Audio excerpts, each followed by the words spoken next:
VVD news ప్రజల కోసం ప్రశ్నించే కొంటున్నాను. నేను మీ సాయిస్తా రంగశెట్టి. ముందుగా ఈరోజు హెడ్లైన్స్ కు స్వాగతం. ఖమ్మం జిల్లాలో సాగునీటి కోసం రైతుల ధర్నా. సాగునీరు రాక మొక్కజొన్న పంటలు ఎండిపోతున్నాయని, నాగార్జున సాగర్ నుండి అధికారులు నీళ్లు విడుదల చేయడం లేదని రైతుల ఆందోళన. వెంటనే నీరు విడుదల చేయాలని డిమాండ్.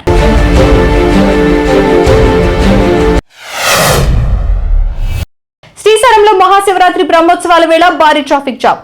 ఉత్సవాల ప్రారంభంతో శ్రీశైలానికి భారీగా వాహనాల్లో భక్తులు తరలి వస్తుండటంతో సాక్షి గణపతి ముఖద్వారం నుంచి శిఖరం వరకు ఘాట్ రోడ్లో తీవ్ర ట్రాఫిక్ జామ్ ఏర్పడింది.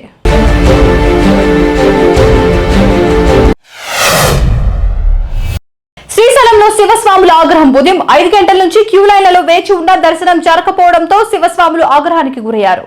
ఆలయ అధికారుల తీరును నిరసిస్తూ కొందరు గేట్లు ఎక్కి బయటకు వచ్చి ఈవోకు వ్యతిరేకంగా పెద్ద ఎత్తున నినాదాలు చేశారు.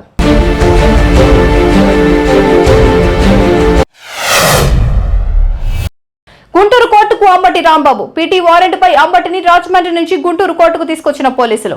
ఇటీవల మెడికల్ కాలేజీల ప్రైవేటీకరణ వ్యతిరేక ఆందోళన సమయంలో పోలీసులతో దురుసుగా ప్రవర్తించారని అంబటిపై కేసు.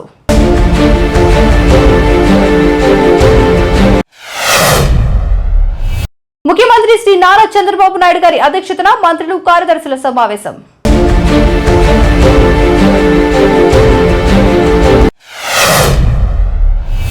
నార్సింగిలో హైడ్రా కూల్చివేతలు. నార్సింగి మున్సిపాలిటీ పరిధిలోని అరుణోదయ హౌసింగ్ సొసైటీకి చెందిన సుమారు 1600 గజాల పార్కు స్థలాన్ని అక్రమంగా కబ్జా చేసిన ల్యాండ్ గ్రాబర్స్. స్థానికుల ఫిర్యాదుతో రంగంలోకి దిగిన హైడ్రా అక్రమాలకు పాల్పడితే చట్టపరమైన చర్యలు తప్పవని హైడ్రా అధికారులు హెచ్చరిక.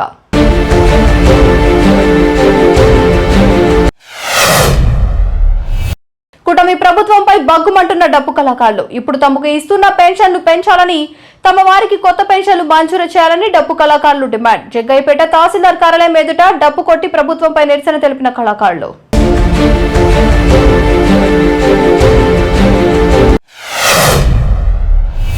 మహారాష్ట్రలోని ఓ రైతు తాను పండించిన ఏ పంటకు గిట్టుబాటు ధర రావడం లేదని మొక్కజొన్న పంటలో గంజాయి పండించాడు.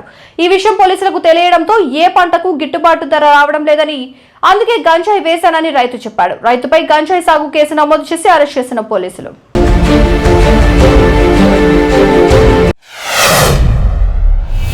ప్రజా సమస్యలపై కలెక్టరేట్ కు మాజీ ఎమ్మెల్యే వలభనేని వంశీ. వివిధ సమస్యలతో కూడిన అర్జీని పీజీఆర్ఎస్ లో కలెక్టర్ కు అందజేసిన వంశీ బాపులపాడు మండలం మల్లవల్లిలో పంపిణీకి సిద్ధంగా ఉన్న 2400 ఇళ్ల పట్టాలను సత్వరమే లబ్ధిదారులకు అందజేయాలని కోరిన వంశీ.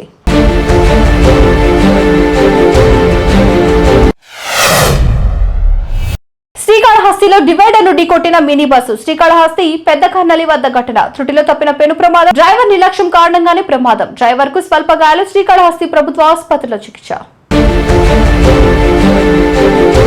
చూసారు కదా, ఇవి ఇవాళ అప్డేట్స్. మరిన్ని అప్డేట్స్ కోసం చూస్తూనే ఉండండి వివిడి న్యూస్. ప్రజల కోసం ప్రశ్నించే కొంటున్నాయి.